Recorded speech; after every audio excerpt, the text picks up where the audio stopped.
Ngayong araw, ang ipapakita natin sa sasakyan ay yung pwedeng pang-business. Ito yung 2024 Mitsubishi Triton GLS.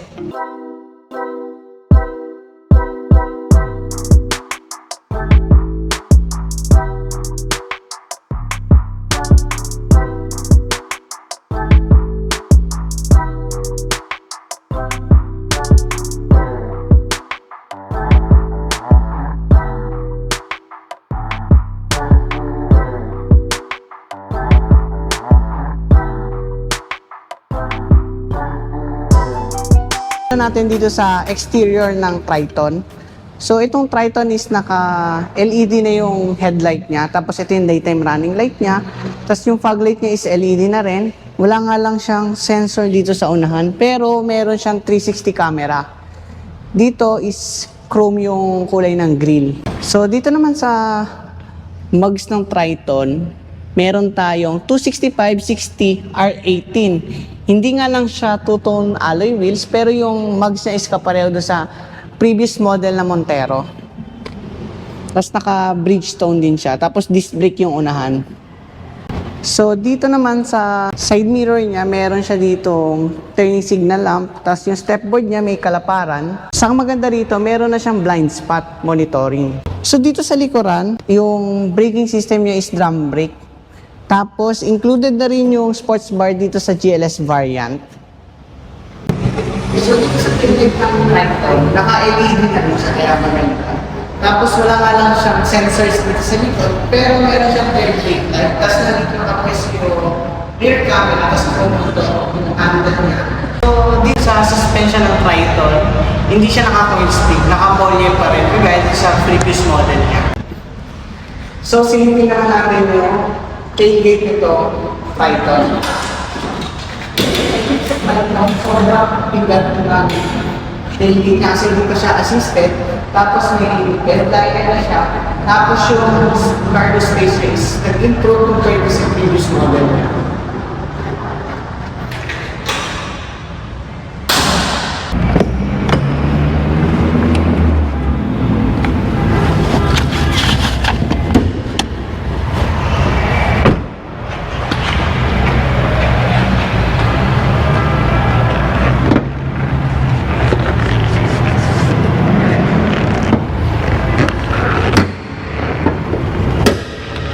Ang bigat ng hood.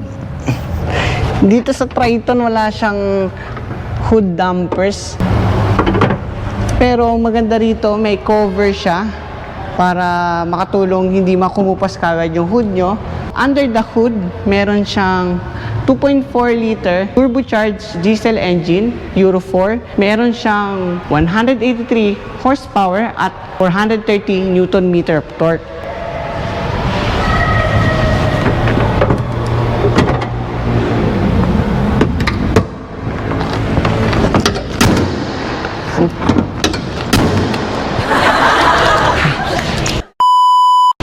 Hipit ako. Silipin naman natin yung loob.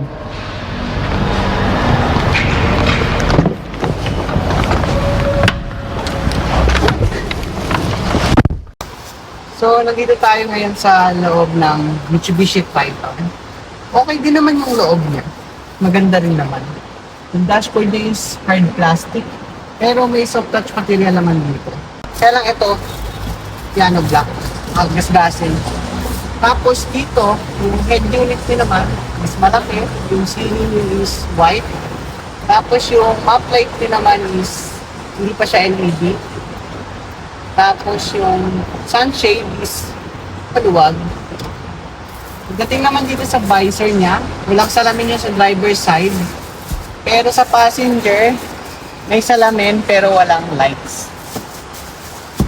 Yung rear view mirror niya is hindi pa siya auto dim. Pero meron siya ditong, kung naka-seatbelt ba yung passenger sa likod, makikita niyo dyan. Yung legroom ko, okay naman, may kaluwagan. Headroom ko, maluwag. Ang maganda rito, may mga grab handle siya dito. Tapos, meron siyang type C, saka type A port. Tapos, meron tayo ditong 12-volt socket. Meron din siyang wireless charging dito. Tapos, may cup holder. Yung center armrest niya, malapad siya na malalim. Medyo maganda, maluwag. Meron siya dito extra storage, pero hindi siya cooler. Tapos yung glove compartment naman niya, may kalimitan, medyo masikip. So start natin. Ang ganda ng instrument cluster nito, may mukha ni Python. Tapos makikita nyo kaagad yung mga blind spot, tapos yung forward. Tapos, dito meron siyang cruise control. At ang maganda rito, yung gauge niya is combination. Tapos, marami din siyang pwedeng makita dito sa instrument cluster niya. Pwede kayo magpalit ng music, tapos yung navigation, which is I like it. Tapos may compass din siya. Yung aircon naman niya is auto climate control na siya. Yung upuan naman niya is fabric seat na may manual adjust. Ang manibela naman nito is manual tilt. Ang side mirror naman nito is automatic retractable. May features din ito na kapag in-unlock mo yung Triton, automatic nagbubukas yung side mirror. Lipat naman tayo sa likuran. So dito sa likuran, ito yung normal driving position ko. Maganda yung legroom ko.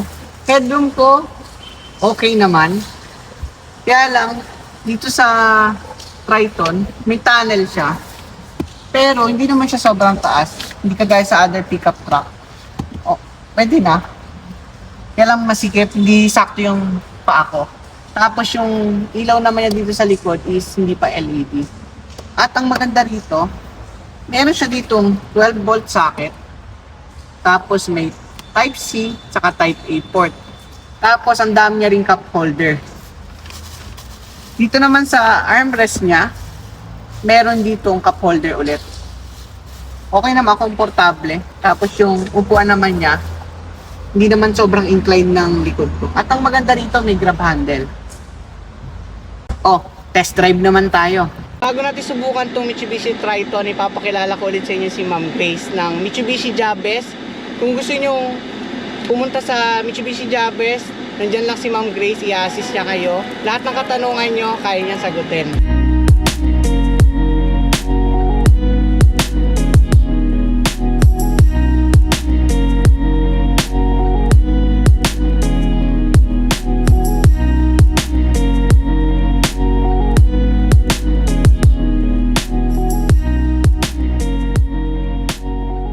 Dito sa Triton, wala siyang mode kagaya ng X-Force. Pero meron siyang manual mode. Kagaya pa rin doon sa previous model. Kaya lang yung Triton dito sa Mitsubishi is upgraded. Kaya medyo may kabigatan yung steering niya. Bigyan natin ng power. Ganda. Pumili ko din, ganda nito. Ayos. Ang ganda niya lumiko. Grabe, iba tong Triton. Ang ganda. May may pagka bouncing konti, pero normal naman kasi siya sa pickup truck. Ang ganda. May power siya. Hindi siya nagbago kasi na-drive ko yung previous model na Strada. Nag-show ko yung power niya. Dito sa mas latest na Triton, ganun pa din. Mas gumanda siya. At saka maganda yung mga liko niya, yung suspension niya, nag-improve din compared dun sa previous. Bukan naman natin yung sports mode. May konting turbo lag, pero okay naman.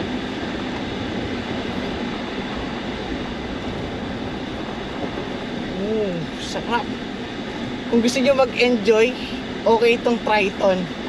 Maganda siya gamitin. At dito magtatapos ang vlog natin sa Mitsubishi Triton. Pero nais ko ulit magpasalamat kila Ma'am Grace at saka kay Ma'am Antoinette para payagan tayo mag-vlog dito sa Mitsubishi Jabez. At kung nagustuhan nyo, huwag nyo kalimutan mag-like, comment, share at mag-subscribe. At click nyo na rin yung notification bell. Kita-kits tayo sa susunod na car review. Hanap nyo ba yung mga Bath and Body Works, tapos Nivea body wash, Jergens na lotion, at saka mga Dove na body wash? Meron kami niyan dito sa Anjay Clothing.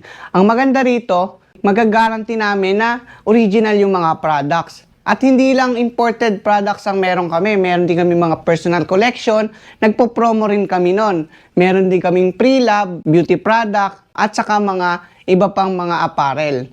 Kagaya ng mga bags, sapatos, tsinelas. Lahat yan meron dito. At kapag naka-worth 600 pesos ka, pwede kang manalo ng Bath and Body Works na lotion. Kaya visit na kayo dito sa Anjay Clothing.